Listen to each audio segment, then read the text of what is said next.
sudah terlihat di layar?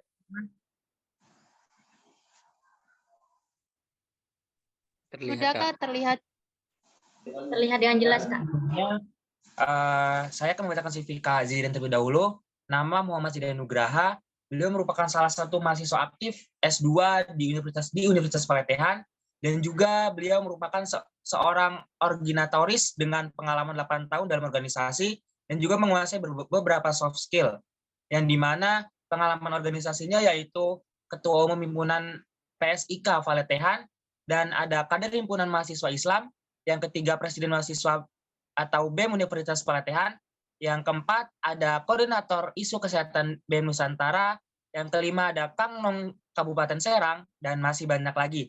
Selanjutnya untuk prestasinya ada 5 besar public speaking wilayah 4, yang kedua ada relawan dan edukator stunting Kementerian Kesehatan, dan yang terakhir ada Kang Favorit Kabupaten Serang.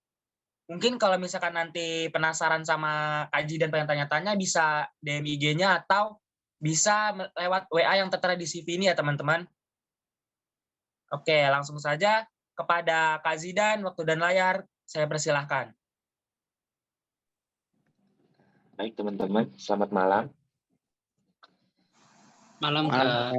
Malam Kak Zidan. Assalamualaikum warahmatullahi wabarakatuh. Alhamdulillahirabbil alamin wa bihi nasta'in ala umuri dunya wa din, wassalatu wassalamu ala asrofil anbiya'i wal mursalin wa ala alihi wa sahbihi ajmain, amma ba'du. Faqad qala Allah ta'ala fil Qur'anil Karim wa huwa asdaqul qailin. A'udzu billahi minasyaitonir rajim. Bismillahirrahmanirrahim. Wa iz yamkuru bikal latina ka yaqtulu ka yukhriju wa yamkuruna wa yamkurullahu wallahu khairul makirin. Al-ayat. Segala puji bagi Allah yang telah memberikan kita nikmat iman, nikmat Islam maupun nikmat sehat, serta kita bisa berkumpul walaupun online di acara Duta Inspiratif yang semoga senantiasa diberikan kelancaran dalam setiap perjuangannya. Salawat serta salam selalu tercurahkan kepada Amirul Mujahidin Rasulullah SAW yang telah membawa kita dari zaman biadab sampai zaman beradab, yang telah membawa kita dari zaman jahiliyah hingga zaman tatanan ilmiah, dan yang telah membawa kita dari zaman kegelapan hingga zaman terang benderang sampai saat ini. Lupa kepada keluarganya, kepada sahabatnya, kepada tabi'in dan tabi'atnya hingga kita selaku umatnya ila yaumil qiyamah, amin ya rabbal alamin. Salam cinta, salam juang, dengan cinta kita berjuang. Salam teman-teman. Sebelumnya izinkan saya memperkenalkan diri dulu, karena ada pepatah mengatakan tak kenal maka tak sayang katanya. Maka dari itu saya izinkan saya memperkenalkan diri, nama saya Muhammad Zidan Nugraha. Saya asli dari Banten, lahirnya di Pandeglang. Yang alhamdulillah hari ini saya masih jadi mahasiswa semester 1 lagi, ngambil magister. Yang semoga hari ini juga saya diamanatkan sama panitia, khususnya sama Mbak Rika katanya buat mengisi batch ke-6 ya, batch ke-6 dari Duta Inspirasi. Ke-8 Kak. Oh, batch ke-8, mohon maaf, batch ke-8 dari Duta Inspirasi. Yang semoga hari ini atau mungkin berbicara yang saya di depan teman-teman bukan berarti saya lebih pintar dan teman-teman nggak pintar atau sebaliknya, tapi hari ini saya pengen walaupun temanya coaching, tapi saya di sini bukan pelatih teman-teman. Saya di sini teman-teman, saya panggil teman-teman ya karena umur kita nggak beda jauh. Karena yang saya inginkan nanti diskusinya interaktif, jadi jangan ada sekat di antara kita, jangan ada batasan di antara kita. Karena di sini yang saya harapkan adalah diskusi dan dialektika bersama antara saya dan kawan-kawan Duta Inspirasi. Mungkin saya diamanatkan untuk sharing terkait kepemimpinan teman-teman. Sebelumnya di sini dari wilayah Jawa apa se-Indonesia? Se-Indonesia Kak. Oh, se-Indonesia. Keren banget nih. Saya ketemu dengan teman-teman seluruh Indonesia yang semoga menjadi keterwakilan nih calon-calon pemimpin, calon-calon pemuda yang coba mempersiapkan dirinya menjadi seorang pemimpin yang tadi saya lihat di TOR itu untuk menyongsong Indonesia Emas 2045. Seperti yang kita ketahui bersama teman-teman, Indonesia itu katanya masa emasnya di 2045. Otomatis pemuda-pemuda seumuran kita yang nantinya bakal memimpin kan di usia 40-35 tahunan nanti kita di tahun 45 itu. Yang semoga nantinya teman-teman juga bisa mempersiapkan diri untuk bagaimana teman-teman bisa menyesuaikan di Indonesia Emas 2045 nanti dan bisa menjadi calon-calon pemimpin yang nantinya mungkin menjadi keterwakilan di setiap daerahnya. Ya, izin teman-teman saya masuk ke materi. Boleh next. Sebelumnya, teman-teman tahu nggak sih soal kepemimpinan itu apa?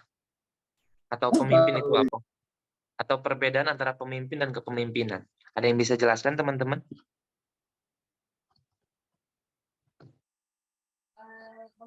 Ada yang bisa jelaskan? Boleh? Kita sharing aja nggak apa-apa, jangan takut salah. Karena pemimpin itu jangan takut salah. Apalagi pemuda. Ada Kak. Boleh, boleh. Ya, Kak. Apa sih bedanya kepemimpinan dan pemimpin itu? Mungkin bisa ya, ditunjuk, Baik, Kak. Pak. Oh, bisa ditunjuk. Oh iya, ya, ini ada yang resen. Kirain masuk. Boleh dari Kalsel, Ipit. Iya, terima kasih Kak atas kesempatannya. Kalau dari pandangan IPIT ya, pemimpin itu lebih ke orang yang mengatur kelompoknya agar bisa bekerja sama mencapai tujuan yang diinginkan. Nah, sedangkan kepemimpinan ini adalah seni atau cara dia memimpin seseorang. Seperti itu, Kak. Oke. Kayaknya nggak usah dilanjutin ya. Kayaknya udah pada pinter-pinter ini teman-teman semua. Ya, mungkin teman-teman kita sharing. Benar tadi kata Ipit terkait pemimpin adalah orangnya, objeknya yang mempunyai pribadi yang memiliki kemampuan atau memiliki seni dalam mempengaruhi atau mungkin mempunyai pengaruh besar terhadap organisasi, terhadap instansi maupun di masyarakatnya untuk bagaimana melakukan atau bertujuan kepada visi dan misi tertentu. Maka dari itu, pemimpin itu menurut teman-teman harus punya jabatan apa enggak? Tidak, Kak. Tidak ya? Nggak harus. Karena Tidak tadi harus, Kak. pemimpin itu hanya seni mempengaruhi kepemimpinan itu. Seni dalam mempengaruhi karena apa? Karena hari ini pemimpin itu ya dia yang harus visioner, dia yang bisa menggerakkan suatu kelompok kepada tujuannya, kepada tujuan yang diinginkan. Nah, orang yang punya dasar dari seorang pemimpin aja ketika dia bisa melakukan suatu inovasi, suatu percontohan lah kepada anggotanya maupun sosial masyarakatnya, itu bisa disebut kepemimpinan gitu. Karena leadership itu bukan sebatas kita punya jabatan, bukan saya sebagai ketua BEM, bukan saya sebagai ketua himpunan ataupun apapun itulah jabatan-jabatan yang hari ini teman-teman jalankan. Tapi kepemimpinan itu adalah sikap, kepemimpinan itu adalah karakter dan kepemimpinan itu adalah seni dalam mempengaruhi. Mungkin sederhananya seperti itu teman-teman, saya tidak menjelaskan secara teoritis, karena saya yakin secara teoritis itu banyak di Google ya. Maka dari itu di sini saya izin sharing, sederhananya seperti itu teman-teman, garis besar perbedaan antara pemimpin dan kepemimpinan. Next. Next. Itu tadi sudah. Nah, unsur pokok kepemimpinan, adanya tujuan yang sama yang harus dicapai. Tadi kan yang dijelaskan sama Ipit, ada tujuan, visi, misi yang dilandasi oleh seorang pemimpin untuk menggerakkan sesuatu, untuk mempengaruhi sesuatu. Karena apa? Karena pemimpin itu harus punya visi. Kalau pemimpin nggak punya visi, mau dibawa ke arah mana ini tujuan organisasinya, mau dibawa kemana ini wadah organisasinya atau wadah instansinya. Maka dari itu, ketika kita mempersiapkan seorang pemimpin, kita harus sudah punya visi yang jelas. Kita harus punya sikap yang visioner, yang selangkah maju lebih depan. Itu karakter-karakter seorang pemimpin yang mungkin nanti saya jelaskan teman-teman di akhir, di tengah-tengah. Karena pemimpin itu harus punya sifat yang visioner. Orang lain masih berbicara tentang A, kita udah sampai C. Orang lain masih berbicara tentang kontestasi pemilu, kita udah berbicara ketika presiden inovasinya apa, programnya apa aja yang harus itu. Nah, itu yang menurut aku pemimpin itu harus punya sikap itu, harus visioner, harus melihat ke depan gitu loh. Jangan sampai pemimpin hanya punya sikap reaksioner aja yang baru ada, misalnya contohnya minyak BBM naik, baru udah diketok, baru gerak untuk memperjuangkan. Tapi sebelum-sebelumnya dia tidak menempuh tahap itu gitu loh, tidak menempuh tahap, oh ini kayaknya ketika bahan pangan dan permintaan makin tinggi otomatis bahan BBM ini bakalan naik. Nah itu kan analisis kritisnya seorang pemimpin. Nah itu sih menurut saya. Jadi kesimpulannya bahwa kepemimpinan adalah kemampuan untuk mempengaruhi perilaku seseorang atau kelompok tertentu untuk mencapai tujuan bersama, bukan tujuan pribadi ya. Next. Nah, sikap apa aja sih yang harus dipunyai oleh seorang pemimpin atau sikap kepemimpinan yang baik itu seperti apa sih? Yang pertama bertanggung jawab. Penting nggak sih pemimpin bertanggung jawab, teman-teman? Penting banget, Penting, Kak. Kak. Penting banget. Penting, Kak. Yang cewek semangat banget ya, penting Kak. Soalnya saya juga pengen punya calon suami yang bertanggung jawab, ya nggak? Siapa sih di sini yang nggak pengen punya suami yang nggak bertanggung jawab? Pengen dong, Kak. Pengen dong, Kak. Mau, Kak. Iya, analoginya seperti itu, teman-teman. Kepemimpinan itu, pemimpin itu harus punya sikap yang tanggung jawab. Karena pemimpin itu harus menjadi problem solver, pemimpin itu harus memberikan solusi terhadap organisasi, pemimpin itu harus memberikan jalan keluar terhadap suatu permasalahan gitu loh. Jangan sampai ada masalah, pemimpinnya kabur, nggak tanggung jawab, nggak punya sikap, nggak mau menjelaskan, nggak mau klarifikasi, nggak mau menyelesaikan. Itu salah satu ciri-ciri pemimpin yang kurang baik, yang nggak layak jadi pemimpin. Karena sejatinya pemimpin itu harus bertanggung jawab. Ya kayak teman-teman tadi kan semangat banget pengen punya suami yang bertanggung jawab. Sekarang siapa sih yang rumah tangganya saya udah diambil gitu kan, udah dibeli dimaharin dari orang tua saya dipesan dari orang tua saya, tiba-tiba suaminya nggak bertanggung jawab. Sakit nggak? Sakit, Kak. Sakit lah. Nah, ini juga kan yang nantinya bakalan teman-teman hadapi. Karena tahun 2023 ini kan tahunnya politik ya teman-teman ya. Otomatis kita bisa menseleksi lah bagaimana calon-calon pemimpin, bagaimana calon-calon keterwakilan masyarakat katanya, mewakili mobilnya maksudnya kan, mewakili rumahnya. Nah itu yang menurut saya kenapa pemimpin harus bertanggung jawab, karena pemimpin itu sebagai pemegang kendali penuh gitu loh di setiap organisasi, di setiap masyarakat, karena ya semua pasti terepicentrum ke pimpinannya, ke puncak pimpinan, karena dia sebagai pemangku kebijakan yang harusnya punya sikap. Jadi kalau misalnya ada pemimpin yang nggak punya sikap, itu bukan pemimpin rasanya. Karena sejatinya pemimpin harus punya sikap, kalau mau merah, kalau mau hitam, katanya kan. Ini kalau pemimpin pengennya abu-abu, pilihannya cuma ada dua, merah sama hitam, pengennya abu-abu dia. Itu juga salah, karena sejatinya pemimpin harus sikap, dia harus bersikap yang mana yang lebih maslahat buat masyarakat atau buat organisasinya. Jangan mungkin dia memikirkan diri sendiri atau mungkin cari aman. Yang kedua, jujur dan berintegritas.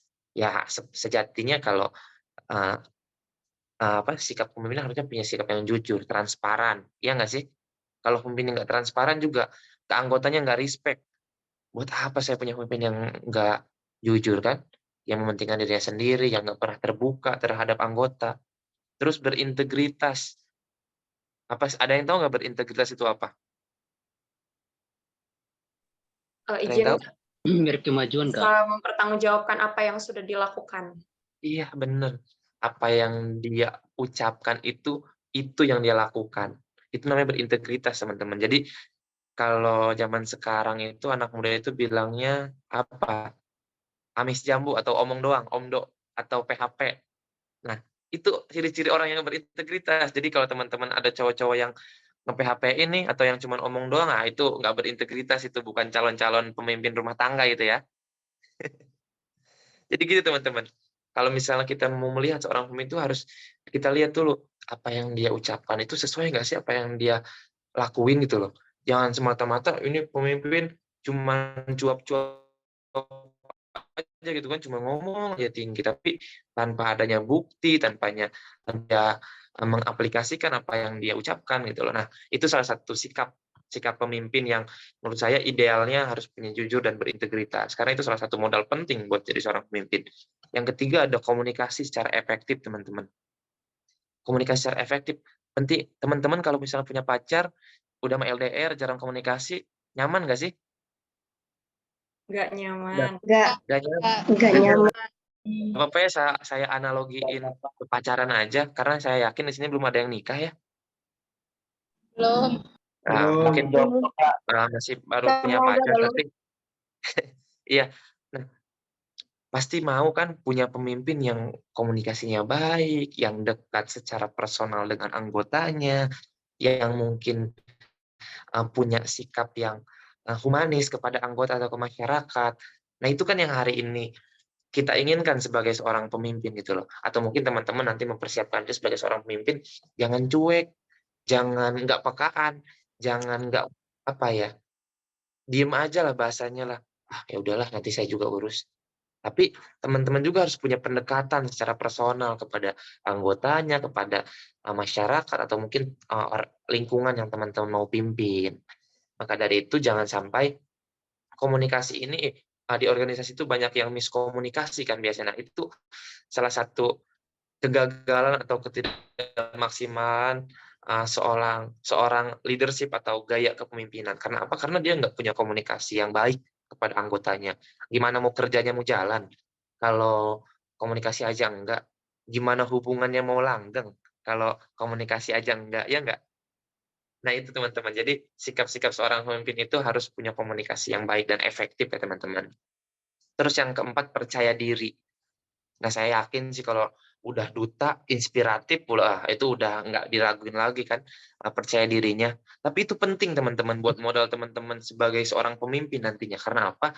Karena teman-teman mau nggak sih punya pemimpin atau presiden atau gubernur yang gini contohnya. Assalamualaikum warahmatullahi wabarakatuh. Selamat siang teman-teman, Bapak Ibu sekalian. Terus dibedakan dengan Assalamualaikum warahmatullahi wabarakatuh. Selamat siang Bapak Ibu sekalian. Salam. Saya Muhammad Zidan Nugraha sebagai Bupati Kabupaten Serang misalnya. Nah, itu kan beda kan dengan orang-orang yang nggak percaya diri dengan orang yang percaya diri. Kita bisa membedakan dari apa ya, dari kontak matanya, dari gestur body language-nya gitu. Nah, itu juga harus dipunyai itu sama seorang pemimpin. Jadi kalau bahasa sekarang ya pemimpin juga kan ada gayanya masing-masing, ada karismanya masing-masing. Ada mungkin pemimpin yang cuman ngeliatinnya aja dia udah punya sikap gitu loh. Ya ada pemimpin yang diem aja nggak kerja, nggak kelihatan lah di bawah tanah. Ada juga itu. Tapi hari ini yang menjadi modal seorang pemimpin itu ya kepercayaan diri itu. Ketika dia udah percaya diri, otomatis dia yakin akan sesuatu itu pasti terjadi. Dia yakin akan visi dan misinya itu akan terjadi. Nah, itu yang seharusnya dilakukan sebagai seorang pemimpin, punya sikap percaya diri. Yang kelima, ada intelijensi yang tinggi. Intelijensi itu apa sih, teman-teman? Kecerdasan, Kak. Cerdasan, Kak. Kecerdasan. Harus cerdas pemimpin itu. Teman-teman mau nggak sih kayak kita punya pemimpin yang kadang bukan bodoh ya, tapi kemampuannya kurang lah, gitu. Wawasannya kurang, cara berpikirnya juga kurang gitu. Nah, ini kan yang seharusnya apa ya, yang nggak diinginkan sama teman-teman gitu loh, ketika kita punya pemimpin itu, ih apa sih ini, dia ini aja susah gitu tuh. Jadi ketika kita pengen orang-orang pengen respect ke kita, ketika kita pengen mempengaruhi seseorang, kita harus punya wawasan yang cukup. Kita harus punya kecerdasan yang cukup. Karena apa? Karena itu modalnya seorang pemimpin. Bagaimana kita mau mengarahkan visi kita, bagaimana kita mengarahkan tujuan kita. Kalau tujuan kita aja misalnya nggak esensial lah, nggak substansial lah, karena nggak ada rules yang jelas, karena nggak ada target yang jelas gitu. Nah, jadi ketika kita menjadi seorang pemimpin nanti atau mempersiapkan sebagai seorang pemimpin, kapasitas kita juga harus tingkatkan ya teman-teman ya. Mungkin dengan salah satunya cara teman-teman ikut duta inspirasi ini gitu loh. Jadi itu kan sebagai personal branding teman-teman untuk mau berproses, untuk di tempat berproses, untuk belajar. Yang mungkin hari ini juga kita sama-sama buat belajar teman-teman, karena yang saya yakinin juga kalau kita pengen sesuatu itu harus ada yang kita perjuangkan, harus ada yang kita korbankan, iya nggak sih? Iya, Kak. Teman-teman Betul banget. iya, teman-teman Betul, Kak. saya sering wawancara, apa namanya, mahasiswa biasanya suka nanya, "Kamu tujuan masuk organisasi apa?" "Saya pengen banyak relasi, Kak. Saya pengen pinter public speaking, Kak. saya pengen apalagi tuh, saya pengen berproses, Kak, tapi tanpa mereka punya keinginan, tapi mereka tanpa mereka menggerakkan dirinya buat ketika mau punya relasi harus punya apa sih? Harus punya komunikasi yang baik kan? Harus punya kepercayaan yang baik kan buat ke orang-orang atau mungkin ke pejabat-pejabat ketika pengen punya relasi. Terus ketika pengen public speaking, pinter public speaking ya harus apa? Harus belajar kan? Harus coba kan? Iya nggak? Harus banyakin jam terbang kan? Nah, itu yang seharusnya dilakukan teman-teman hari ini, khususnya duta inspiratif, duta inspirasi, karena saya yakin, apalagi udah duta inspirasi pula, yang teman-teman tujuannya adalah menginspirasi apa ya, rekan-rekannya kalian, terus juga teman-teman sebaya, terus lagi belum lagi masyarakat, atau mungkin anak muda hari ini yang ada di Indonesia yang kehilangan kepercayaan diri gitu loh. Karena biasanya udah kehilangan kepercayaan diri itu ya tugas teman-teman kan biasanya buat, gimana caranya nih saya menjadi inspirasi bagi masyarakat, bagi berdampak lah, khususnya ya buat keluarga sendiri atau buat diri sendiri gitu. Jangan sampai ini membacain quotes aja tiap hari kan, termotivasi aja tiap hari, tapi diri sendiri nggak mencerminkan dengan motivasi itu gitu loh. Nah, itu yang seharusnya hari teman-teman siapkan ketika teman-teman mau pinter public speaking, ketika teman-teman mau banyak relasi, ketika teman-teman mau berproses di organisasi, ya harus mau ditempa, ya harus mau dipupuk, ya harus mau dibentuk gitu loh kan, ya harus mau dibenturkan. Ketika dibenturkan ya akhirnya terbentuk gitu loh. Nah, next, itu ya teman-teman, mungkin salah satu sikap pemimpin yang baik menurut saya, idealnya seperti itu. Next, fungsi kepemimpinan. Di sini ada yang pertama ada planning, perencanaan teman-teman. Penting nggak sih ketika kita berorganisasi itu punya planning yang jelas atau si pemimpin itu harus punya planning. Penting banget menurut saya. Karena apa? Karena di organisasi itu kita harus punya rencana-rencana tertentu gitu loh. Ketika kita mau punya kegiatan itu harus dibuat rancangan analisis SWOT-nya, analisis kegiatannya seperti apa, terus takaran-takaran kegiatannya kira-kira sampai mana. Jangan sampai ketika pemimpin itu nggak punya planning yang jelas atau tidak punya daya analis yang jelas, akhirnya tekor. Banyak kan yang kejadian hari ini mahasiswa bikin konser, ruginya ratusan juta. Pernah denger nggak? Pernah, Kak. Pernah, Pak. Atau terjadi Pernah, Kak. atau terjadi di kampus teman-teman? Enggak, belum Enggak, pernah, Kak, kalau di alhamdulillah. kampus sendiri. Enggak ya, kampus alhamdulillah ya. sendiri. Nah, itu salah satu apa ya, nggak punya perencanaan yang matang gitu loh dalam mengemas sebuah organisasi atau mengemas sebuah acara atau program gitu loh. Karena dasarnya seorang pemimpin harus tahu, oh kapasitas anggota kita sekian, oh kapasitas kegiatan kita kayaknya cuma sampai mentok di sini. Jadi otomatis sarana prasarana jangan terlalu mewah, narasumbernya jangan terlalu yang mahal-mahal, atau mungkin produksiannya jangan dihemat, diminimalisir. Nah, itu kan ada catatan-catatan yang mungkin dalam proses perencanaan gitu loh. Jadi jangan sampai ini cuma tabrak-tabrak aja tiba-tiba jebol gitu kan, rugi ratusan juta, punya hutang sana hutang sini gitu. Nah, itu yang hari ini terjadi di organisasi mahasiswa atau di organisasi yang lain. Terus yang kedua ada organizing. Ya, teman-teman harus juga yang tadi saya bilang harus mapping lah dalam setiap organisasi itu harus tahu tuh programnya apa aja, terus juga kira-kira tugas dan fungsinya itu apa aja dalam organisasinya. Apalagi program ya, merencanakan suatu program kan tadi bahasanya ngukur tanduk katanya kan. Jadi jangan sampai teman-teman lost ketika ada membuat program tertentu gitu loh. Yang ketiga ada leading. Yang tadi saya bilang, seorang pemimpin harus bertanggung jawab untuk memimpin dan mengkomunikasikan agar timnya bekerja secara maksimal. Nah, interaksi yang intens dalam sebuah sistem itu kan kepalanya kan yang akan memberikan informasi, arahan, atau mungkin instruksi kepada seorang anggotanya. Nah, itu tugas sebagai seorang pemimpin, teman-teman. Karena ya hari ini banyak kepemimpinan yang menurut saya itu tidak menjadi contoh, tidak menjadi inspirasi.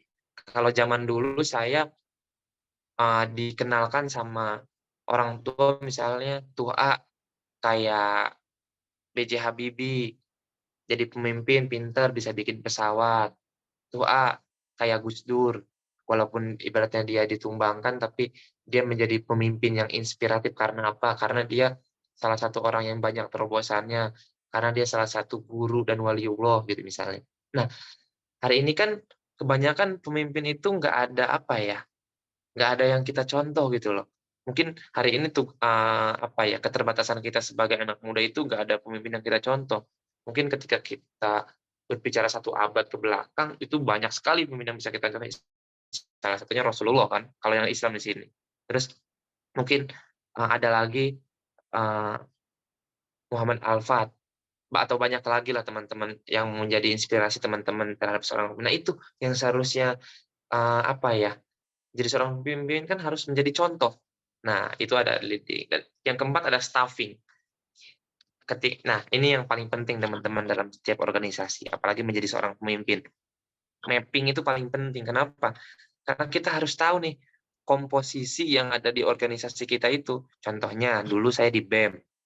Otomatis saya punya menteri-menteri dong. Saya harus mikir nih, oh Mendagri saya yang dia punya komunikasi yang baik dengan internalisasi misalnya. Itu kan tugasnya Mendagri. Oh, saya punya Menlu, Menteri Luar Negeri misalnya. Otomatis saya harus punya orang yang pintar komunikasi, orang yang mampu adaptasi, dan orang yang punya akses dan relasi yang tinggi. Nah, itu salah satu apa ya, mapping atau pemetaan dalam sikap atau instruksi kepemimpinan kita. Itu yang paling penting teman-teman. Karena staffing ini paling penting karena itu yang akan menentukan kinerja organisasi teman-teman. Jangan sampai orang yang nggak paham di bidang ini teman-teman masukkan di bidang ini. Otomatis kan dia nggak mau kerja karena dia nggak tahu. Tapi ketika kita apa ya, memposisikan dia dengan posisi dan keinginannya gitu atau mungkin kemampuannya di situ, nah otomatis kinerja organisasi bakalan berjalan dengan efektif dan tujuan serta visi teman-teman juga akan berjalan dengan efektif.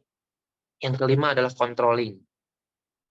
Pentingnya seorang pemimpin tahu walaupun tentang keuangan, tentang administrasi, tentang internalisasi, tentang persoalan-persoalan yang ada di internal, tentang program-program yang di internal, walaupun pemimpin nggak kerja di situ. Tapi pemimpin harus tahu, contohnya gini teman-teman. Saya jadi ketua BEM. Saya nggak megang uang tuh, uang kas misalnya, tapi saya harus tahu nggak keuangan yang ada di BEM itu berapa. Tapi saya harus tahu nggak pemasukan dan pengeluaran yang ada di BEM itu berapa. Dengan data-data dan misalnya dengan pengeluaran-pengeluaran yang ada gitu loh. Nah itu kan penting. Terus soal administrasi, saya harus tahu nggak sih menteri apa aja yang udah menyelesaikan administrasinya, menteri mana aja yang udah menjalankan LPJ-annya. Nah, itu tugas seorang pemimpin harus tahu tuh laporan-laporan itu atau progress report. Nah, itu yang harus teman-teman pahami soal fungsi kepemimpinan ya. Jadi dari 5 ini teman-teman harus punya itu semua dan harus mampu mempunyai sifat itu semua atau apa ya, mengemas suatu itu semua. Next. Nah, pemimpin yang berkualitas itu pemimpin yang apa sih teman-teman? Tadi ya yang saya bilang, honesty, jujur, ya enggak? Harus punya pemimpin yang punya, salah satu pemimpin yang berkualitas jujur, punya keterbukaan. Terus ini ada komunikasi secara efektif. Yang tadi saya bilang, kalau pemimpin itu harus punya komunikasi yang efektif. Knowledge, ini kayak tadi udah dibahas semua sama saya. Pemimpin yang berkualitas itu knowledge, pengetahuan, kemampuan, daya analisis. Nah, itu juga apa ya, salah satu indikator lah, salah satu ciri-ciri pemimpin-pemimpin berkualitas. Jadi ketika teman-teman hari ini bingung dengan nuansa politik hari ini yang mungkin tahun politik, nah teman-teman bisa lihat ciri-cirinya di sini aja. Pemimpin-pemimpin berkualitas itu salah satunya tadi, jujur, komunikasi efektif, punya pengetahuan, konsisten, visioner. Ya kan teman-teman? Terus selflessness itu tidak mementingkan dirinya sendiri. Ya enggak? Karena ketika kita menjadi seorang pemimpin, ketika kita berorganisasi otomatis kita harus memikirkan orang banyak. Udah nggak lagi tuh kita mikirin diri sendiri. Bahkan gampang untuk kita, untuk anggota kita, untuk masyarakat kita, untuk organisasi kita. Jadi walaupun organisasi kita pengen berproses, pengen tumbuh, tapi teman-teman jangan sampai, khususnya di Duta Inspirasi, saya masuk Duta Inspirasi dapat apa? Justru ketika teman-teman jadi bagian dari Duta Inspirasi, teman-teman memberikan apa? Nah, itu kan menjadi teman-teman pengen mengaplikasikanlah apa yang menjadi pengetahuan teman-teman, ilmu teman-teman, literasi yang udah teman-teman baca, untuk bagaimana teman-teman mengaplikasikan ilmu itu gitu loh. Khususnya ya di wadah Duta Inspirasi ini yang semoga saya doakan teman-teman lancar dalam 6 bulan ya masa pengabdian ya. 3, Kak. Oh 3, saya salah terus ini. 3 bulan masa pengabdian yang semoga nantinya itu bisa menjadi, walaupun singkat, itu bisa menjadi waktu yang efektif dan maksimal lah buat teman-teman dalam memberikan kebermanfaatan di Duta Inspirasi ini, dan semoga senantiasa bisa menginspirasi adik-adik dan teman-teman sebaya. Terus courage, teman-teman. Harus berani pemimpin itu. Iya nggak? Kalau pemimpin nggak punya keberanian, ya gimana anggotanya mau? Gimana nih pemimpin kita aja nggak berani gitu loh, buat ngambil sikap, buat yang tadi saya bilang, itu harus berani. Ada masalah, dia harus maju paling depan. Ketika ada kritikan, dia harus ngerasa lebih salah, karena dia sebagai tanggung jawabnya. Jadi pemimpin itu harus mau, walaupun misalnya kinerja anggotanya ada yang tidak maksimal atau ada yang kesalahan, itu tanggung jawab pemimpin. Karena pemimpin itu harus siap salah. Bukan mau pemimpinnya diapung-apung, kan sekarang banyak tuh kan yang ngejilat-jilat tuh kan, walaupun pemimpinnya salah tapi dibener-benerin, dihebat-hebatin, ditinggi-tinggiin. Nah, itu salah menurut saya. Karena sejatinya seorang pemimpin itu melayani, bukan dilayani, teman-teman. Ingat itu. Pemimpin itu melayani, bukan dilayani. Jadi kalau ada pemimpin yang pengen dilayanin aja, yang kalau bahasa Sundanya mau ogohan. Di sini ada yang orang Sunda nggak sih? Nggak ada ya? Sudah, Kak. Aku Sunda. Nah, tahu kan ogohan ya? Manja. Iya. Tahu. Iya. Nah, itu yang hari ini itu bukan ciri sebagai seorang pemimpin ketika dia maunya cuma dilayani, nggak mau melayani. Karena sejatinya seorang pemimpin ya melayani gitu loh. Ketika ada permasalahan dia ngulurkan tangannya, ketika ada permasalahan dia memberikan solusi, ketika ada tantangan dia memberikan jawaban gitu loh. Nah, itu sebagai seorang pemimpin. Nah, yang terakhir adalah punya pengaruh yang besar. Punya pengaruh. Yang tadi, dasarnya seorang pemimpin ya bisa mempengaruhi. Karena sejatinya ketika kita berbicara kepemimpinan ya seni dalam mempengaruhi enggak sih? Karena contohnya gini nih, saya kan di BEM otomatis ada yang seangkatan saya kan. Ketika gaya kepemimpinan saya itu, kamu kerjain ini ya, kamu kerjain ini ya, kamu kerjain ini ya, atau apapun itulah, yang itu orang-orang respect apa enggak ke saya. Tapi ketika kita dalam seni mempengaruhi kan ada namanya lobbying, ada yang namanya, kalau bahasa senior saya sih olah-olah lah ya.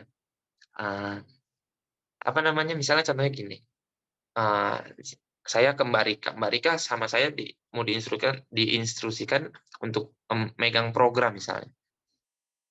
Ketika saya bilang, Rika, kamu bisa kerjain ini ya, pokoknya tanggal sekian selesai. Itu kan orang nggak respect atau, ngapain sih ini? Kok gini atau pemimpinnya? Apalagi di organisasi mahasiswa gitu yang nggak digaji. Kalau di kerjaan ya aja.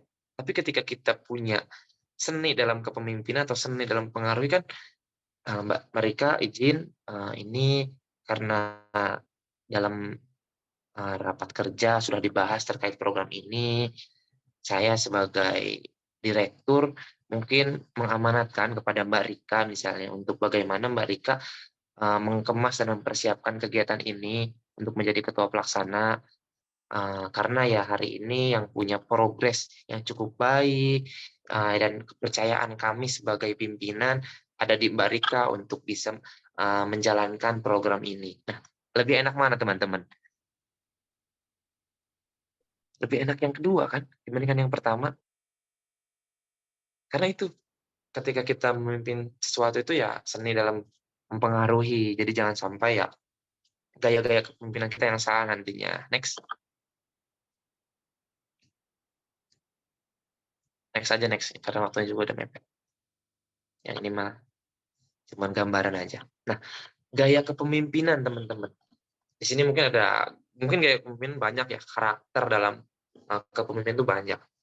Tapi yang pengen saya jelaskan teman-teman, yang pertama ada gaya kepemimpinan otoriter atau autokratis. Ini gaya kepemimpinan yang mungkin pengen instruksinya diri sendiri aja, tidak melihat saran dari orang lain, keinginan diri sendirinya aja lah. Ada yang tahu yang punya gaya kepemimpinan otoriter di Indonesia siapa? Presiden? Pak Soeharto. Pak Soeharto. Presiden Ya kan? Soeharto. Tapi itu gaya dalam mempengaruhi karena apa? Karena dia pengen membuat sistem itu terpimpin. Dia kan itu kan belum ada demokrasi ya. Jadi nggak ada yang berani ngelawan dia. Oh, siapa yang dulu berani ngelawan Soeharto, bos? Ya nggak? Nggak ada. Orang-orang tuh terpimpin semua sama Soeharto. Ya mungkin sekarang kalau di partai banyak ya kayak kayak misalnya Prabowo Subianto gitu kan ya, karena pembawaannya militer. Jadi dia ketika bawa Gerindra itu ya harus terpimpin sama dia gitu. Nggak ada yang berani menjadi oposisi pada saat itu. Karena ya tadi Soeharto misalnya otoriter, siapa yang berani ngelawan dia, bos? Nggak ada. Katanya kalau ada yang ngelawan hilang kan. Yang pada akhirnya luapan emosi masyarakat itu tumpah gitu loh di 98 di lahiran demokrasi kita gitu kan, di masa Orde Baru juga. Nah itu yang itu salah satu gaya kepemimpinan, contohnya ya Soeharto otoriter. Gimana kumaha aing we gitu kan? Gimana saya aja. Terus gaya kepemimpinan demokratis. Siapa? Presiden yang gaya kepemimpinan demokratis. SBY. SBY dari militer ya sedikit-sedikit lah. Karena bukan gaya kepemimpinan demokratis yang menurut saya, tapi emang udah seharusnya aja SBY menggunakan metode demokrasi dalam bernegara, karena kan sudah lahirnya demokrasi. Mungkin ada yang gayanya lah, maksudnya karakter yang melekat dia sebagai demokratis itu siapa aja sih? Ada nggak contoh? Pak Jokowi Widodo ya? Joko Widodo, Kak. Pak Habibie. Pak SBY. SBY, Joko Widodo. Oke, saya sepakat. Tapi ada yang menurut saya lebih demokratis, yaitu Gus Dur. Kenapa? Karena Gus Dur itu disebut bapaknya demokrasi Indonesia gitu kan. Jadi dia itu salah satu pemimpin yang dia tahu gitu loh kebutuhan, terus juga dia juga nggak keberpihakan kalangan tertentu gitu loh. Atau mungkin ya banyak menteri-menterinya yang bukan dari partai gitu loh. Nah itu yang menurut saya hari ini pemimpin Indonesia harus punya kayak gitu kan. Kalau misalnya Jokowi itu kan membagi kekuasaan ya, partai-partai yang berkoalisi dengan PDI itu kan banyak yang jadi menteri, kecuali yang beroposisi, salah satunya Demokrat misalnya. Itu kan salah satu bentuk bukan demokrasi menurut saya, tapi bukan demokrasi tapi membatasi. Tapi kalau Gus Dur itu ya salah satunya Mahfud MD. Pada saat awal jadi menteri kan zamannya Gus Dur. Dia bukan siapa-siapa, dia cuma rektor, nggak punya keberpihakan politik, dia juga bukan anggota partai, tapi bisa jadi menteri, punya kursi menteri. Karena itu kapasitasnya yang Gus Dur inginkan. Belum lagi pada saat gerakan Papua Merdeka. Ingat pernah dengar nggak cerita ini? Papua pengen merdeka, terus Gus Dur datang ke Papua cuma bilang gini, mau kalian apa? Kita pengen Papua merdeka, kita pengen mengibarkan bendera Papua merdeka. Ya udah, ya wes, sok kibarin aja, cuman bendera doang ini. Tapi jangan lebih tinggi dari bendera Indonesia ya. Lihat, itu yang menurut saya hari ini pemimpin-pemimpin demokratis itu harus punya kelincahan di situ gitu loh. Jangan sampai karena misalnya gerakan Papua Merdeka ini melawan landasan negara, itu ada operasi militer, itu dihantam, itu dihabisin. Itu kan salah, itu yang salah menurut saya. Tapi hari ini itu salah satu contoh gaya kepemimpinan demokratis itu kan dia bisa menyesuaikan dengan kondisi tertentu, dia bisa mempunyai sikap akan hal tertentu. Nah, itu salah satunya saya kasih contoh Gus Dur. Ya mungkin banyak yang dilahirkan Gus Dur pada saat dia menjabat walaupun nggak maksimal ya.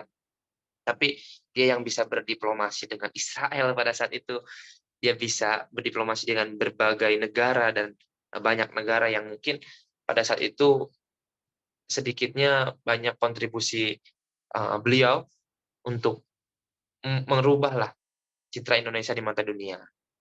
Terus ada gaya kepemimpinan bebas atau laissez-faire. Ini tuh salah satu pemimpin yang kayak gini nih. Ya udahlah, gimana kalian aja kerjain, gue juga percaya ke lu, misal. Kalau di organisasi tuh, sok kerjain aja, nanti ke saya melapor aja. Nah, itu salah satu gaya kepemimpinan yang bebas-bebas aja. Nah, itu yang menurut saya kekurangannya bakalan apa ya? Nggak inilah nggak baik dalam arah organisasi, karena anggota itu bakalan seenaknya menggunakan kebijakan itu gitu loh. Ketika ada pemimpin yang ya wes lah, gimana kalian aja. Nah, itu salah satu gaya kepemimpinan dari laissez-faire itu sendiri. Terus ada gaya kepemimpinan birokrasi. Nah, ini salah satu pemimpin-pemimpin yang taat aturan, yang pengennya, ih kan ini aturannya segini loh, dari di undang-undang sekian, di perda sekian itu aturannya gini, jadi kita nggak boleh melanggar aturan. Jadi kita harus, atau enggak, contohnya gini, gaya kepemimpinan birokrasi itu, ya udah nanti apa namanya, proposalnya kirim ke sekretaris saya ya, terus kata sekretarisnya melalui bagian umum dulu. Itu kan orang-orang yang birokrasi banget tuh, sesuai dengan ketentuan gitu loh, sesuai dengan peraturan, sesuai dengan tahapan. Nah, hari ini kan banyak juga kan pemimpin-pemimpin yang taktis gitu kan, jadi nggak birokrasi banget lah, kayak udah sini proposalnya saya langsung tanda tangan, nggak usah lagi lah lewat-lewat apa namanya, bagian umum, nggak usah lagi lah lewat-lewat sekretaris, selesai aja langsung. Nah, itu kan ada yang taktis kayak gitu. Cuman kan gaya kepemimpinan birokrasi ini dibutuhkan dalam instansi pemerintahan. Karena apa? Karena ya mereka ASN gitu loh. Mereka punya aturan, mereka punya perda, mereka punya aturan-aturan yang berlaku di sana gitu loh. Jadi kalau misalnya kampus kan swasta, kampus swasta contohnya kan kadang aturannya aturan kampus, bukan aturan negara. Nah, ada gaya kepemimpinan visioner. Yang tadi saya bilang, contohnya itu dia yang udah mikirin ke depan gitu loh. Dia yang udah selangkah lebih maju dari pemikiran-pemikiran anggotanya. Dia yang udah apa ya? Yang udah mikirin, oh, misalnya contohnya gini. Ini kan ada program LKM misalnya. Besoknya ada program seminar. Padahal masih LKM nih, masih ada kegiatan latihan kepemimpinan, tapi si pemimpin itu udah mikir gimana caranya, program seminar gue nanti harus narasumbernya ini, tempatnya di sini, anggarannya sekian, terus audiensnya sekian, temanya ini. Nah, itu gaya kepemimpinan visioner itu harus berpikir selangkah lebih maju gitu loh. Jangan sampai hanya memikirkan apa yang terjadi hari ini, tapi dia udah membaca dan udah menganalisis, oh, ini bakal yang terjadi ke depan, kayak gitu. Terus gaya kepemimpinan transaksional. Ini juga salah satu gaya kepemimpinan yang menurut saya nggak menumbuhkan apa ya, keloyalitasan lah tapi bagus juga dalam seni mempengaruhi, tapi tidak menumbuhkan loyalitas terhadap anggota ataupun kader. Karena apa? Karena biasanya gini, orang-orang yang punya gaya kepemimpinan transaksional, ya udah sok kerjain proposalnya, nanti saya transfer ya 500.000, nanti saya transfer ya. Nah, jadi kan orang tuh kan ada, oh, saya bakalan dapat reward nih, saya bakalan dapat sesuatu nih dari pemimpin saya. Tapi nanti orientasi dari anggotanya itu yang apa ya, malah dikit-dikit uang, dikit-dikit uang. Banyak kan mungkin hari ini mahasiswa udah tahu kok di organisasi mahasiswa, tapi dia pengen dapat uang gitu loh. Tapi dia orientasinya ke uang. Nah, itu yang menurut saya nantinya bakalan menghambat dalam keloyalitasan dan efektivitas dalam bekerja. Terus gaya kepemimpinan transformasi. Nah, ini salah satu gaya kepemimpinan yang, oh, ini salah nih, kita harus benerin. Oh, ini belum ada nih, ini harus kita adakan. Jadi sebagai agen, bukan jadi agen penerus gitu loh, jadi agen pelurus kalau gaya kepemimpinan transformasi ini. Karena dia tahu nih, oh, ini yang kurang maksimal, jadi jangan pakai ini. Oh, ini yang maksimal, pakai ini. Oh, ini nggak ada nih, kita buat inovasi baru yuk. Nah, itu gaya-gaya kepemimpinan transformasi yang pengen adanya terobosan-terobosan baru, pengen adanya terus inovasi. Nah, ini juga yang seharusnya dilakukan pemimpin hari ini. Karena kepemimpinan hari ini itu jangan pakai gaya lama kaset, apa ya, kaset kusut lah. Jangan pakai lagu lama. Kayak misalnya contohnya, saya bilang gini, zaman SBY mungkin presiden itu nggak ada tuh yang turun-turun ke masyarakat, yang masuk gorong-gorong. Nah, pada saat zamannya Jokowi kan, dia dengan elektabilitas yang kuat pada saat itu dari wali kota Solo ke gubernur Jakarta, dia cuman menurunkan kain putih, nggak pakai jas, kemeja putih, terus gulung-gulung kayak ini nih, gulung-gulung baju, turun ke gorong-gorong, rame di media, itu kan menjadi sensasi, iya nggak? Dan itu yang laku pada saat 2014. Mungkin dulu orang-orang persepsinya kan, oh presiden itu pakai jas, ada di istana, di ruangan AC, punya komitmen politik segala macam dengan negara-negara lain. Tapi Jokowi itu bisa menampilkan hal yang beda gitu loh dalam dalam gaya kepemimpinan dia. Nah, itu kadang sekarang dipakai lagi kan sama calon-calon presiden tuh kan, banyak-banyak politik-politik sensasi lah, bukan politik-politik prestasi atau bukan memberikan gagasan. Ada lagi yang misalnya bagiin-bagiin baju misalnya kan ke masyarakat, nanam padi misalnya, ketemu dengan petani, walaupun nanam padinya maju, misalnya. Terus ada lagi misalnya, ya itulah yang sifat-sifatnya sensasi teman-teman. Jadi gaya kepemimpinan ini yang harus teman-teman tahu, oh saya ini gaya kepemimpinannya masuk mana ya? Oh saya ini banyak dibentuk di keluarga yang ini nih, terus kayak karakter saya gini, jadi saya harus menggunakan gaya kepemimpinan seperti ini. Oh anggota saya ini mayoritas nih orangnya susah buat diajak kerja. Gimana ya caranya biar dia bisa diajak kerja buat efektif? Oh, kayaknya saya harus kasih reward deh. Nah, itu teman-teman bisa menggunakan gaya kepemimpinan transaksional. Terus, di anggota saya ini kayaknya banyaknya orang-orang yang susah banget diatur, punya argumen masing-masing aja. Kayaknya ini susah banget. Gimana ya caranya ya buat ngeakomodir semua argumentasi mereka? Gunakan gaya kepemimpinan demokratis. Gimana caranya? Oh, ini kemaslahatan kita bersama. Ini buat kepentingan bersama gitu. Walaupun dalam kebijakan atau dalam kebijakan sebuah pemimpin itu kadang nggak bisa membahagiakan semua orang. Tapi gaya kepemimpinan ini yang teman-teman nanti bisa pakai gitu loh ketika nemuin situasi tertentu di organisasi teman-teman. Next. Nah, selanjutnya teman-teman gini, ketika teman-teman mau jadi seorang pemimpin, teman-teman harus tahu atau cari dulu siapa idola kalian. Coba di sini ada yang punya idola nggak dalam kepemimpinan? Atau dalam pemimpin idola teman-teman lah. Siapa tuh? Aku Puan Maharani. Wih, Pak Habibie, Pak. Ayah saya sendiri, Kak. Erdogan, B.J. Puan Habibie. Maharani, B.J. Habibie, Ratu Elizabeth. Elizabeth. Nah, tadi ada yang menarik yang pertama. Saya Puan katanya. Kenapa bisa terinspirasi atau idolanya Puan?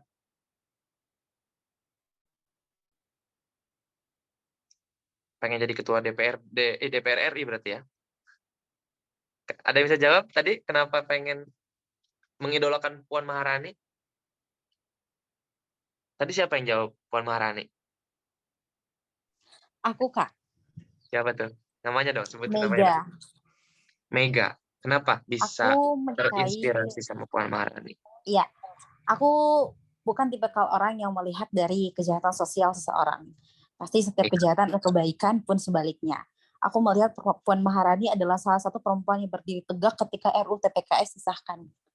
Dan RUU TPKS itu adalah salah satu hari ini yang sangat-sangat perempuan inginkan beberapa tahun tidak disahkan, kemudian RUU TPKS disahkan, dan aku melihat Puan Maharani ada di situ mengiyakan RUU TPKS dan sampai sekarang dia masih mengontrol dan dapat mendedikasikan RUU TPKS yang baik bagi semua orang. TPKS ya. Nah, iya. Itu teman-teman. Jadi ketika kita punya idola itu harus tahu tuh karena apa, gerakannya apa yang bisa menginspirasi kita tadi. Salah satunya Puan adalah salah satu pejuang di Indonesia yang mungkin hari ini pemimpin-pemimpin perempuan itu jarang ya. Apalagi yang bisa mendominasi dan bisa menjadi ketua DPR RI, Bos. Perempuan yang latar belakangnya dia pernah jadi menteri, dia pernah jadi ketua DPR RI. Nah, itu yang hari ini dibutuhkan pemimpin-pemimpin muda, jadi pemimpin wanita. Jadi jangan sampai pemimpin-pemimpin wanita ini karena terahnya atau mungkin secara harfiahnya wanita itu katanya harus di dapur, katanya harus ngurusin suami, nggak layak jadi pemimpin, itu nggak benar teman-teman. Tadi yang dibahas sama mbaknya terkait undang-undang TPKS atau mungkin RA Kartini juga kan udah memperjuangkan perempuan gitu loh. Jadi jangan sampai hari ini teman-teman walaupun sebagai gender wanita, tapi harus tetap punya perjuangan yang utuh, punya perjuangan yang tangguh untuk bagaimana teman-teman juga punya kontribusi terhadap negeri ini. Nah, yang tadi ada yang B.J. Habibie. Kenapa tuh suka sama B.J. Habibie? Siapa tadi yang bilang B.J. Habibie? Aku, Kak. Siapa tuh Saya, namanya? Kak. Boleh kenalan tuh. Alan. Alan. Boleh, Lan. Kenapa suka sama B.J. Habibie, Lan? Kenapa suka sama B.J. Habibie? Satu, karena latar belakang beliau dari Provinsi Gorontalo juga. Oh, dari Kemudian yang Gorontalo. kedua, suka dengan semangat belajarnya. Itu. Bahkan film B.J. Habibie itu saya habiskan, dan itu apa ya, menurut saya sangat memotivasi diri untuk terus lanjut pendidikan. Yang ketiga, gaya kepemimpinannya pada saat menjadi presiden. Walaupun kanan, kiri, muka, belakang, dia dihadang, tetap dia jalan terus. Dia tidak pikirkan itu. Bahkan untuk dirinya sendiri dia tidak pikirkan. Waktu tidurnya, dia luangkan untuk memikirkan rakyat. Itu sih yang memotivasi saya. Ih, keren Alan. Iya, Alan dari Gorontalo, Lan. Iya, dari Gorontalo. Kebetulan dari Provinsi Sulawesi Tengah, Kak. Tapi kuliahnya di Gorontalo. Di UNG. Iya, betul, di UNG. Oh, Jidan pernah itu ada kegiatan Temunas BEMNUS, pratemu di BEMNUS di Gorontalo di UNG. Oh iya, Sama kemarin responnya kegiatannya Aldi itu, Kak. Ibura. Dulu Aldi Ibura, Reski tuh. Iya, betul. Wah, aku juga UNG, Kak. Oh, UNG juga ya. Tapi asik-asik di Gorontalo. Asik banget. Iya. Teman-teman tetap semangat. Semester berapa, Alan? Kalau Alan semester 6, Kak. Oh, semester 6 ya. Tadi saya menarik kata Alan, B.J. Habibie ini perjuangannya cukup hebat itu kan, dia rela nggak tidur karena nonton filmnya kan, rela nggak tidur gitu kan, cuma tidur 1,5 jam buat mementingkan gimana caranya mikirin negara. Karena pada saat saya juga sangat salut ya dalam menurut saya, karena situasi pada saat B.J. Habibie itu memimpin Indonesia kan lagi masa transisi ya, dari penggulingannya Soeharto ke B.J. Habibie kan. Nah, itu yang menurut saya hari ini, apa ya, B.J. Habibie bisa dengan tenang gitu kan, dengan sikap dia, dengan sifat dia yang menurut saya apa ya, pada saat itu dibutuhkan lah oleh negara untuk memimpin bangsa ini yang tadinya lagi carut marut kan. Orang-orang lagi bergejolak buat gimana caranya lahir demokrasi. Dan B.J. Habibie ini ada di masa transisi itu, teman-teman. Yang tadi Alan bilang, belum lagi soal pendidikan yang mungkin menjadi contoh kita bersama. Dia bisa diakui di Jerman buat dengan dia membuat pesawat. Ya enggak? Nah, itu. Nah, ketika teman-teman mau jadi seorang pemimpin, teman-teman harus bisa melihat sisi-sisi dari orang yang teman-teman idolakan. Nah, tadi Alan bilang B.J. Habibie itu kerja keras, pintar, terus walaupun dia udah pintar masih tetap pengen cari ilmu gitu loh, walaupun sampai di Jerman diakui. Nah, ini yang hari ini teman-teman harus lakukan gitu loh ketika menjadi seorang mahasiswa. Teman-teman harus punya idola, terus sisi-sisi positifnya apa di idola teman-teman itu. Nah, itu bisa teman-teman contoh. Ya gitu teman-teman ya. Next.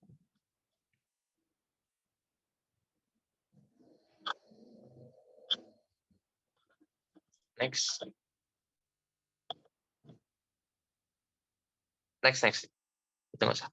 Nah, mengaktualisasikan kepemimpinan kinerja organisasi menjadi perubahan dalam peningkatan organisasi.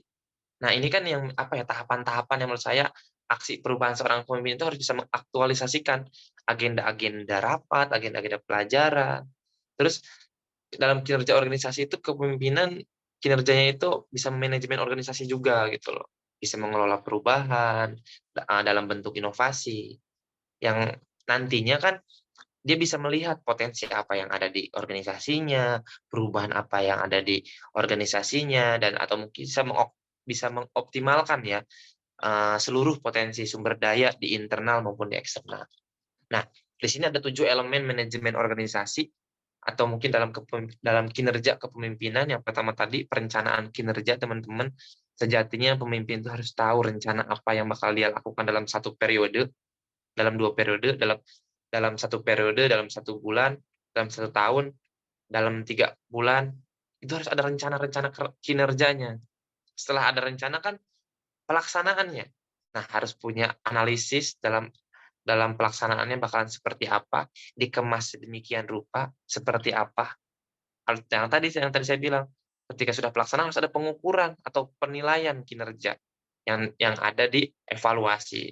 Karena sejatinya ya pemimpin harus bisa mengevaluasi dirinya sendiri khususnya dan bisa mengevaluasi kinerja ya, bukan orangnya tapi kinerja organisasinya.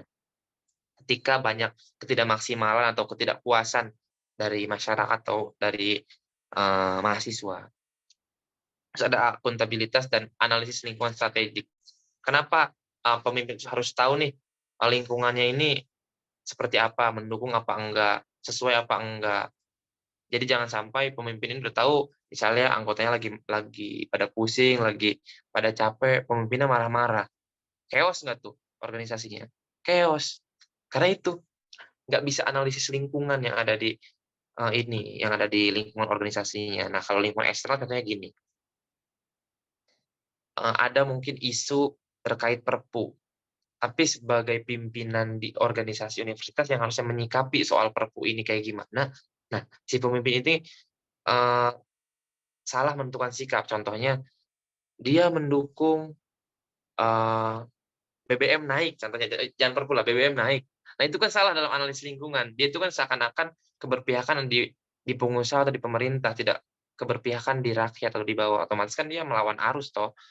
Nah, itu yang bakalan menjadi trouble ketika jadi seorang pemimpin, itu harus bisa menganalisis sikap. Jadi jangan sampai salah sikap atau dia malah melawan arus. Next. Nah, tadi kepemimpinan itu menurut Francis Likert ada task orientasi behavior. Perencanaannya, organizing-nya, monitoring-nya harus ada dalam setiap organisasi. Itu kan ada di perilaku kritis kepemimpinan, teman-teman. Terus relationship oriented behavior-nya seperti kayak support. Jadi kadang kan anggota itu kan kalau lagi capek atau lagi udah beres program itu diapresiasi, diberikan applause, disupport, diberikan motivasi, diberikan reward gitu kan. Nah, itu juga sebagai salah satu kemampuan pendekatan personal lah ketika kita mau menjalankan keinginan kita atau tujuan kita juga harus tahu orang-orang yang membantu kita, infrastruktur yang ada di sistem kita dalam arti SDM-nya itu butuh apa itu pemimpin harus bisa menyajikan itu tuh ketika dia butuh motivasi diberikan motivasi, ketika dia butuh reward sedikit karena jerih payah dia diberikan reward. Jangan sampai udah gajinya kecil nggak pernah kasih reward, pemimpinnya pelit terus nggak harmonis. Saya pernah dengar cerita teman saya gini teman-teman, dia jadi waiters di salah satu coffee shop. Dia bilang gini, dia pernah kerja di coffee shop yang menurut saya terbesar di Serang, tapi dia berhenti walaupun gajinya besar. Sekarang dia kerja di coffee shop yang menurut saya kecil lah dan gajinya juga jauh 2 kali lipat dari gaji yang pertama. Terus saya bilang, "Kamu kenapa betah di sini?" "Saya lebih diperlakukan sebagai manusia di sini." Katanya saya kalau misalnya ada bos datang yang ditanya itu bukan "Hari ini dapat berapa?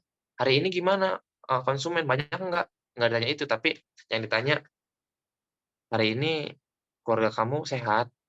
Gimana anak? Gimana istri?" Nah, itu yang harusnya ada seorang pemimpin itu harus punya sikap itu, empati terhadap anggota. Jangan sampai kita lupa gitu loh kalau karena kita punya kekuasaan, kita terlalu nikmatlah larut dalam kekuasaan itu sendiri. Walaupun ya saya juga pernah mengalami kekuasaan itu nikmat teman-teman, walaupun hanya setetes, apalagi seember, ya enggak? Buktinya kan yang jadi dewan juga pengen nyalon lagi kan? Nah itu karena itu tadi, jadi punya kekuasaan itu nikmat walaupun setetes. Nah, tapi jangan larut sama kekuasaan itu sendiri teman-teman. Nah gitu ya, jadi saya ambil contoh ketika kita jadi pemimpin harus punya empati lah dan harus bisa memanusiakan manusia. Next.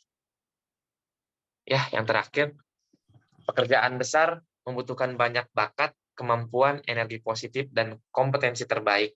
Jika kita semua menyatu dalam kolaborasi dan sinergi, kita semua menjadi kuat dan mampu menghasilkan karya terbaik. Itu menurut Cak Cendra. Karena apa? Karena hari ini eranya kolaborasi, teman-teman.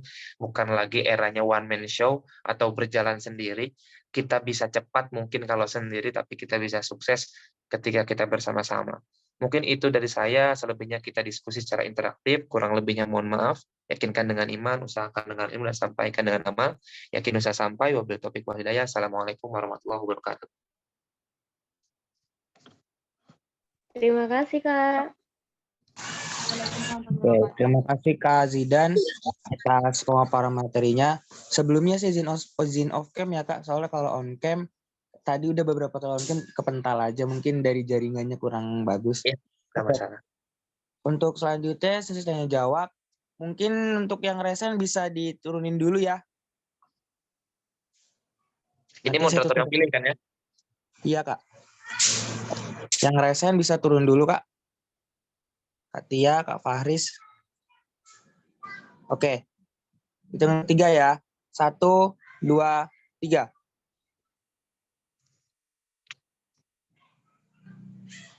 Oke.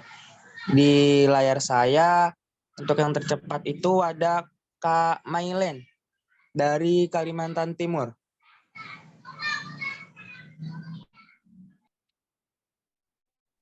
Pada Kak Mailen dipersilahkan.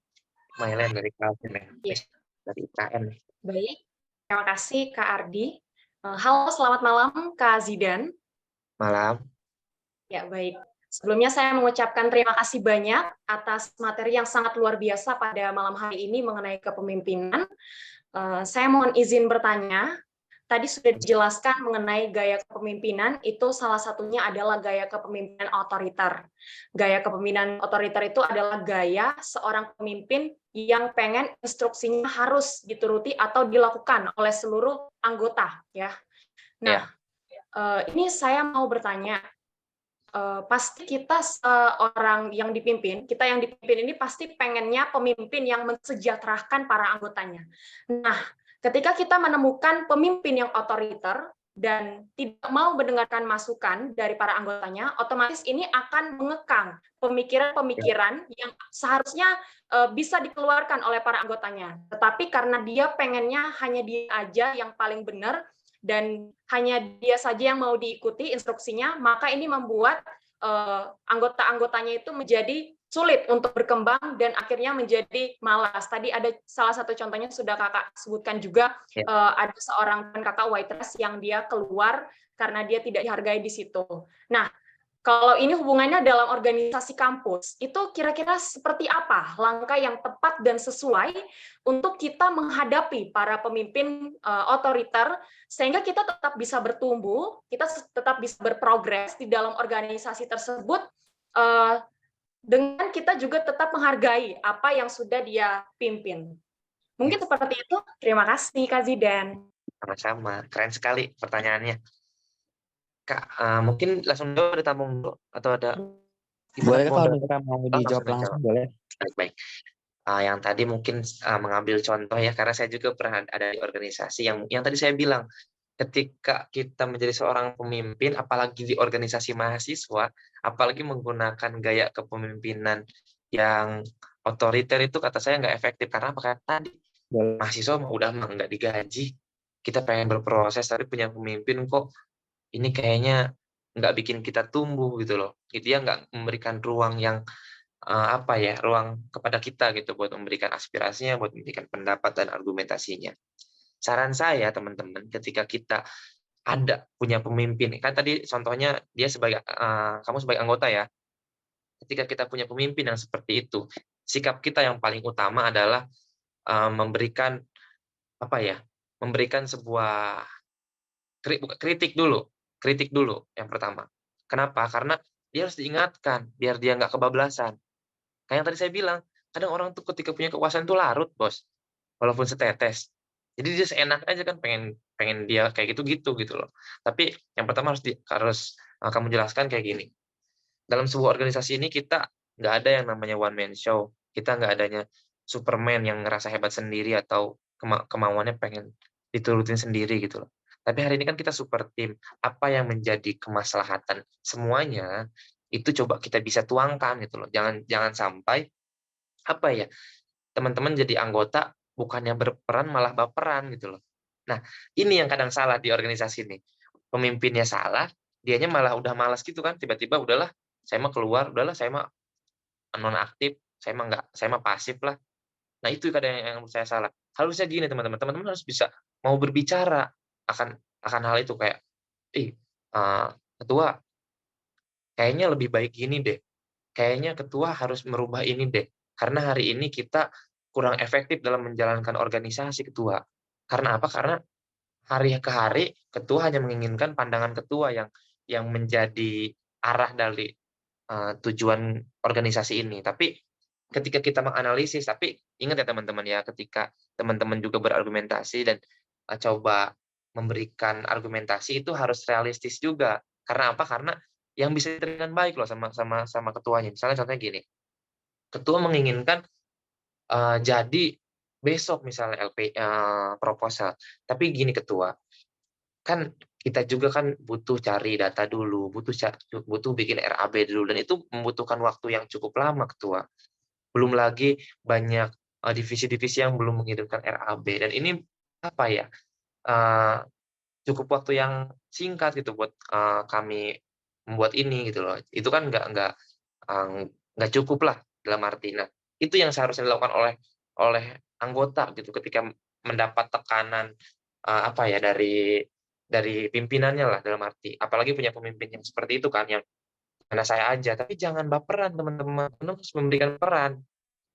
Karena sejatinya ya teman-teman harus melihat terhadap organisasinya, bukan terhadap ketuanya. Walaupun ya organisasi itu kadang mencerminkan dari ketuanya kan, tapi ketika teman-teman sudah tergabung dalam sistem itu, tergabung dalam organisasi itu, jangan sampai apa ya, karena kepalanya ini susah, teman-teman berat atau nggak mau gitu memberikan kontribusi terhadap apa ya, terhadap organisasi tersebut.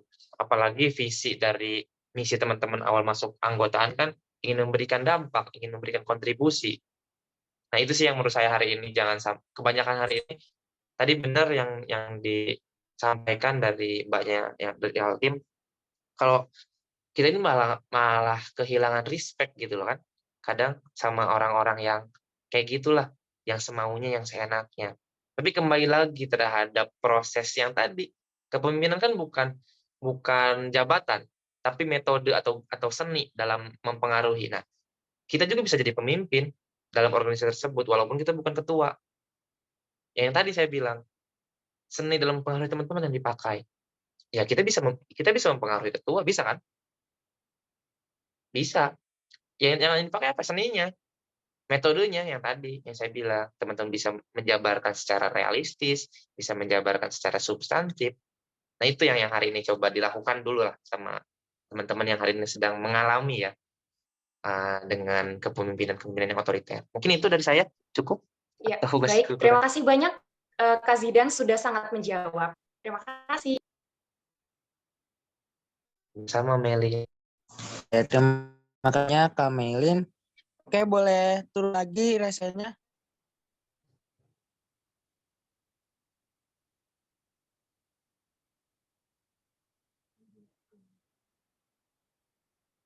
Kak Mega dengan Kak Fitri, apakah boleh lower hand?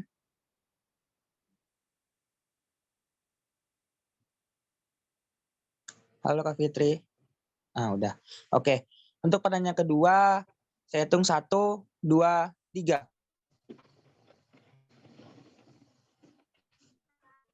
Oke, untuk pertanyaan kedua, sekarang saya pengen laki-laki ya teman-teman dari Duta Putranya. Kepada Kak Tegar dari Papua Tengah, dipersilakan. Oke Kak, terima kasih Kak atas waktu diberikan. Sebelumnya saya mau mengucapkan terima kasih dan sudah memberikan materi yang cukup luar biasa dari semua gitu Kak. Jadi izin bertanya, misalnya kita kan masih awal-awal semula gitu, kayak apalagi masih maba gitu. Terus kita tiba-tiba ikut suatu organisasi, kemudian kita ditunjuk menjadi pemimpin dalam organisasi tersebut.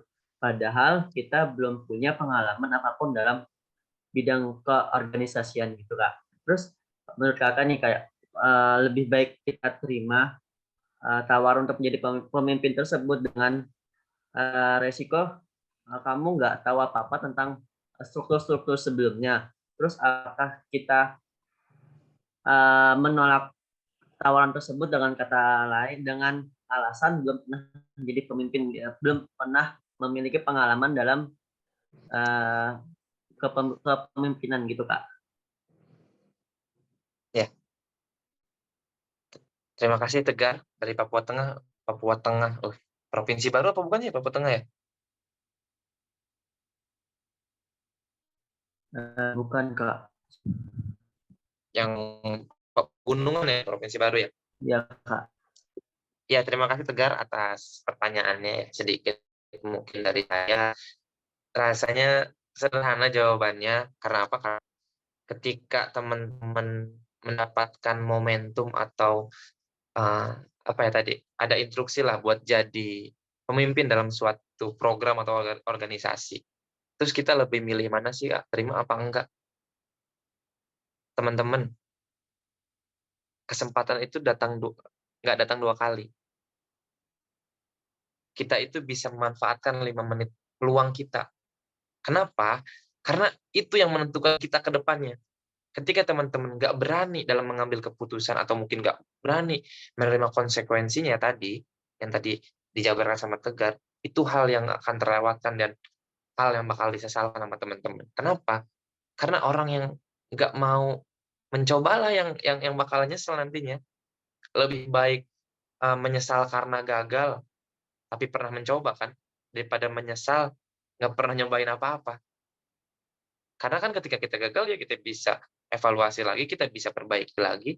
Apalagi tadi karena kita baru masih maba belum siap apa-apa. Justru ini waktunya, ini momentumnya.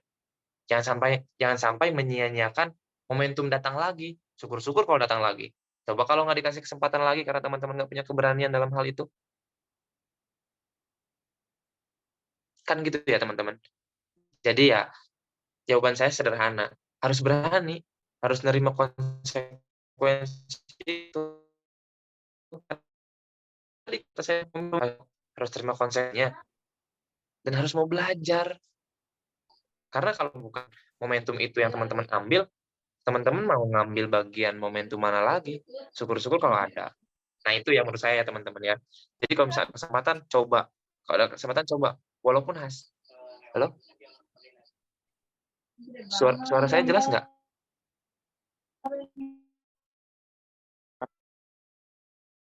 Ada yang ini nggak jelas. Nah, itu teman-teman yang coba seharusnya teman-teman juga apa ya? Jangan sampai apalagi nih, pastinya 4 tahun ini kehilangan waktu aja buat pakai main-main, buat pakai rebahan, buat pakai kegiatan bukan kegiatan ya, urusan-urusan yang nggak penting-penting amat lah, kayak nongkrong, nongki segala macam, bahkan lebih milih menjadi kupu-kupu gitu kan, kuliah pulang dibandingkan jadi kura-kura, kuliah rapat. Bahkan katanya ada yang terbaru lagi nih, kupu-kupu mati katanya, kuliah pulang, malam party. Nah, itu yang harusnya dihindarkan sama teman-teman, karena momentum teman-teman jadi mahasiswa itu nggak akan terulang lagi, cuma 4 tahun seumur hidup. Ya mungkin ketika jadi mahasiswa S2, itu nggak akan lagi tuh nemuin kayak organisasi kemahasiswaan yang kita aktif, kita ini. Jadi menurut saya, ketika teman-teman sekarang lagi jadi mahasiswa, jangan lewatin momentum ini gitu loh. 4 tahun ini sangat berharga buat teman-teman. 4 tahun ini yang menentukan teman-teman nanti soft skill-nya, kapasitasnya, relasinya, pencapaiannya, kemampuannya. Jadi ketika teman-teman di 4 tahun ini menghilangkan segala momentum teman-teman atau nggak mau ngambil keputusan atau nggak mau berproses atau nggak mau punya konsekuensi yang ini, ya kita bisa lihat hasilnya. Karena sejatinya gini teman-teman, buah yang kita makan hari itu nggak kita tanam kemarin sore kan. Pasti apa yang hari ini saya dapatkan mungkin kayak itu yang saya pupuk dan saya bentuk ketika zamannya saya jadi mahasiswa baru. saya belajar, saya komunikasi dengan para elit, saya berproses, saya mau ngambil keputusan, saya mau salah, saya mau jatuh, mau bangun lagi. Nah, itu yang menurut saya tengah yang coba nanti jangan sampai kehilangan momentum ini. Jangan sampai Tegar nggak mau mengambil konsekuensinya. Ya kalau misalnya nggak maksimal Tegar dalam memimpin suatu program atau memimpin suatu organisasi, ya coba lagi. Nggak ada kata terlambat. Toh juga wadah mahasiswa atau organisasi mahasiswa itu tempatnya salah. Bukan berarti harus salah ya, tapi tempatnya belajar. Jadi ya sejatinya semuanya belajar, nggak mungkin ada yang salah, ada yang benar. Gitu Tegar mungkin kalau dari Jidan, mungkin sedikitnya bisa menjawab Oke, pertanyaan terima kasih Kak. dan kebingungan Tegar. Ya Tegar. Oke, terima kasih Kak Tegar atas pertanyaannya. Oke, mungkin untuk sesi tanya jawab dicukupkan. Untuk sebelum ke penutup, mungkin dari teman-teman semua ada yang ingin speak up mengenai kesimpulan apa yang telah dibahas oleh Kak Zidan. Bisa resen ya. Coba tolong ya, yang mau resen, ya saya ulang 1 sampai 3. Kak Nisa bisa turun dulu, tower hand dulu. Oke, yang mau speak up saya hitung sampai 3 ya. 1, 2, 3.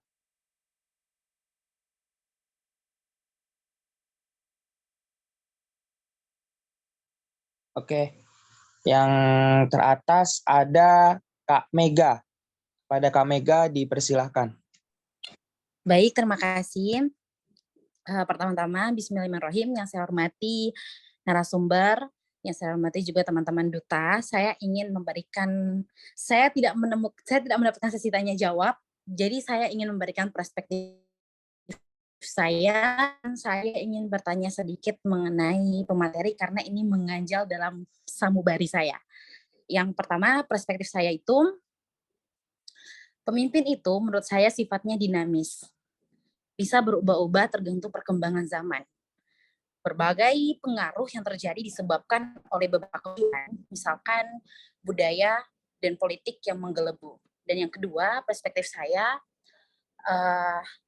tadi pemateri sempat mengatakan mengenai perempuan menginginkan pemimpin yang luar biasa.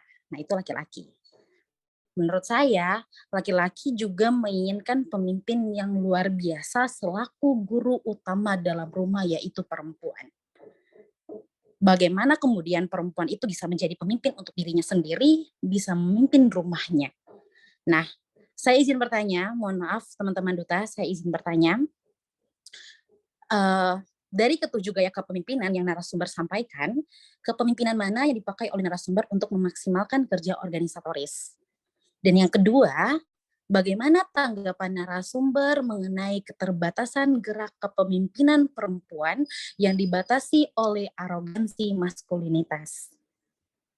Mohon maaf teman-teman, saya izin bertanya kembali karena ini merupakan pertanyaan yang menggelebu di dalam pemikiran saya yang harus saya tuntaskan ke narasumber kita. Terima kasih Kanda. Ini jadi saya jawab lagi boleh? Keren sekali tadi, siapa namanya Mbak? Mega Mokoginta dari Sulawesi Utara. Oke, Mbak Mega.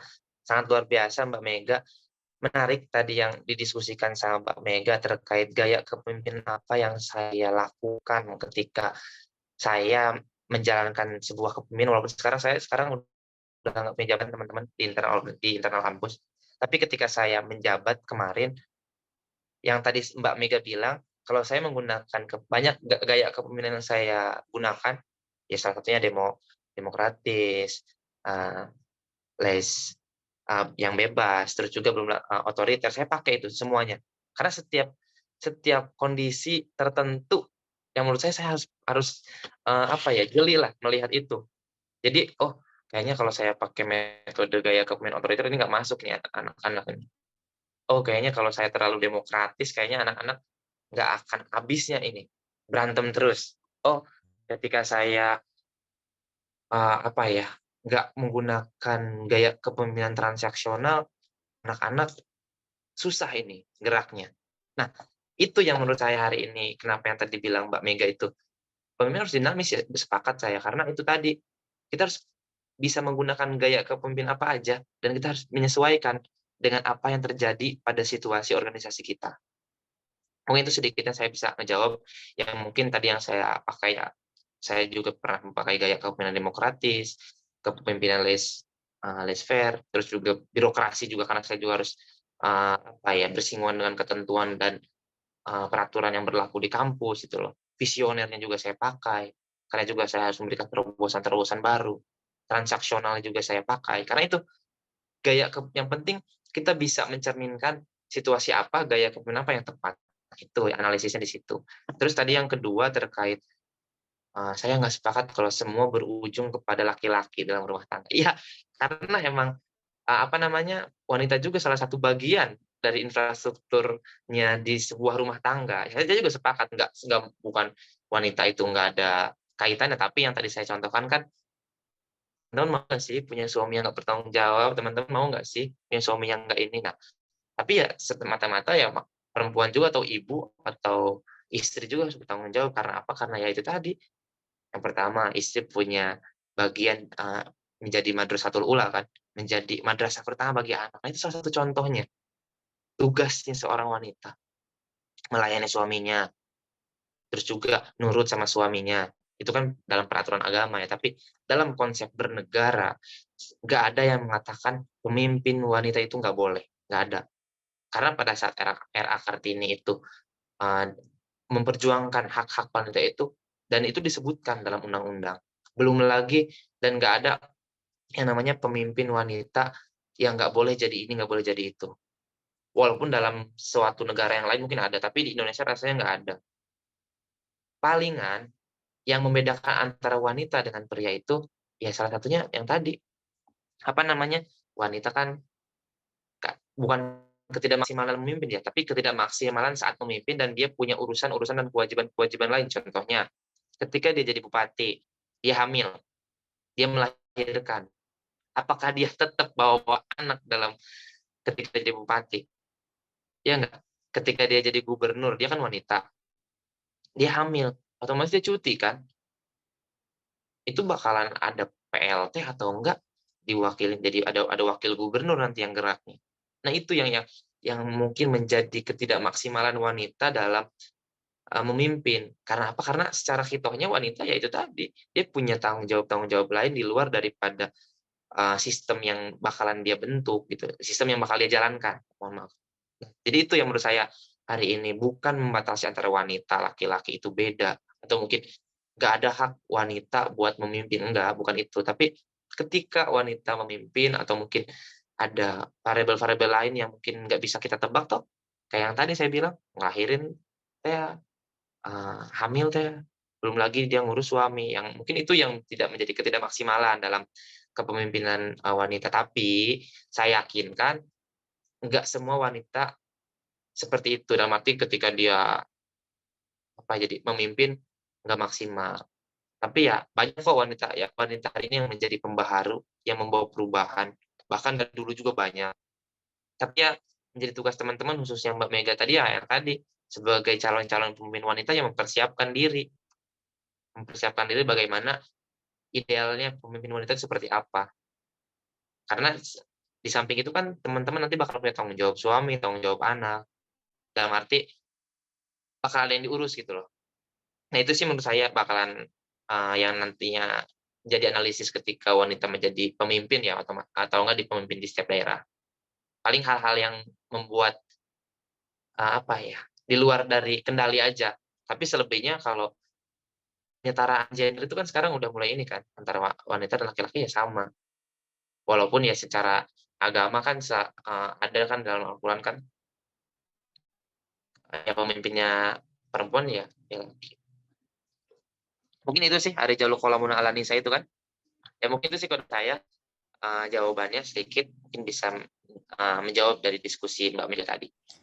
Terima kasih Kanda Zidan.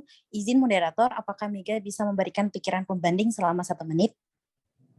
Boleh. Dipersilakan.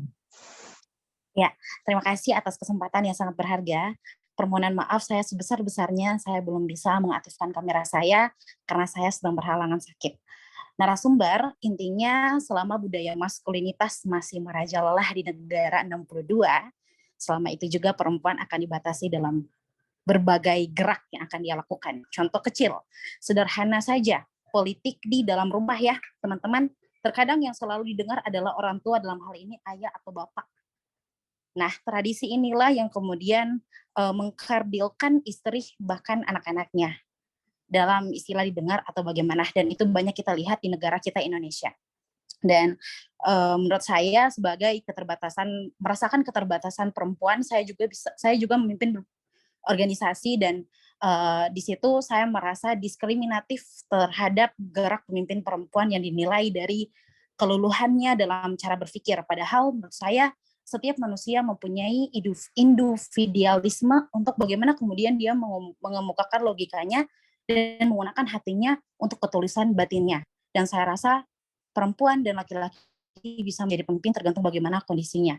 Dan kodrat itu ketentuan yang Tuhan berikan kepada kita sebagai manusia yang tidak bisa kita pertukarkan dengan laki-laki. Dan menurut saya ketika kita menjadi petinggi negara, dalam hal ini perempuan, itu bisa dibicarakan bagaimana kemudian perempuan bisa berperan, bukan hanya baperan. Mungkin itu dari saya. Terima kasih narasumber, terima kasih teman-teman, terima kasih moderator. Oke, terima kasih kepada Kak Mega, keren banget atas pernyataan serta pertanyaannya. Oke teman-teman, sebelum ditutup, kita dokumentasi dulu ya teman-teman. Mungkin yang ingin raise hand untuk di foto yang terpampang di paling depan bisa langsung raise hand ya. Mungkin Kak Zidan juga bisa ikut raise hand, Kak.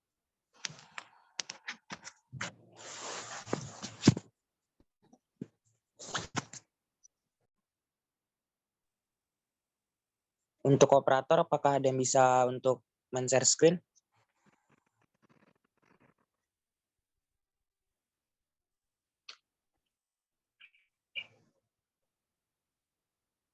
Kak Ardi Cece, apakah masih stay di Zoom, Kak?